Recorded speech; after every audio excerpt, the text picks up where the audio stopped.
Okay, I'm going to talk about the idea of what motion you're going to do if you're properly targeting the person versus what motion you would do if you are not properly targeting the person. Now, when we talk about targeting, I'm always targeting their core, their center of gravity. I'm not just targeting the singular point of contact. If I do that, that's going to be a multi-step process to ultimately hit their center of gravity, hit their core, which I never want to do. So if you are properly targeting, that's going to actually change the technique you're going to do within the motion pretty grossly, actually. So let's go from two hands. And I'm here.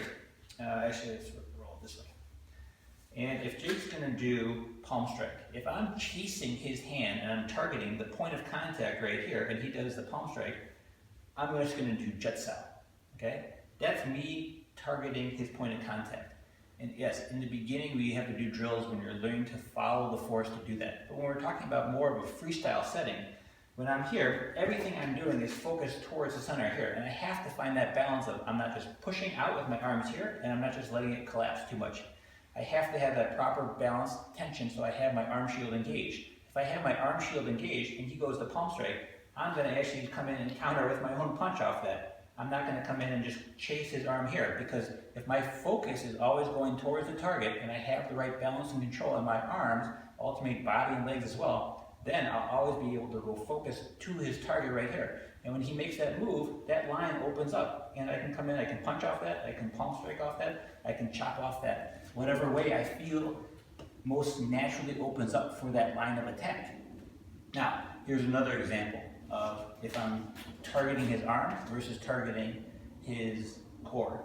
When I'm here, and now if I palm strike him, okay, and he comes in to punch off that, if I just ride my bong sao up this way, that's me just targeting the point of contact right here. But when I do bong sao properly, let's say I go for the palm strike, now he comes in the counter attack, I'm going forward towards his core the whole time. And he can feel the difference because my body weight is now pushing my bong sao, supporting it going forward towards the target. I'm not just coming up, chasing his hand. If I do that, and he has the awareness to adjust to that, when I come in at palm strike and he punches, and I'm up here, yeah, he could easily counter that. Now I have to counter by going this way, towards his target. Everything I do goes towards the target.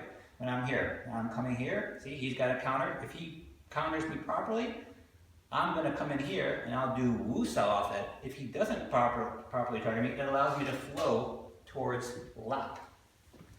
So that's why whatever you're doing technique-wise, and this is where the challenge is within the video, because this is where you've got to start to feel that target and you've got to experiment that within Chi Sao, so that when you're in the freestyle attack range, then I know where that target is. So even if we're doing from like a Manzao position, and I come in here, and I lap shot, see, feel the target here? If he doesn't flow with it, yeah, I'll just go through. But let's say if he does flow with it here, yeah, that allows me to do my next motion and follow through with that, because I'm always going towards the target.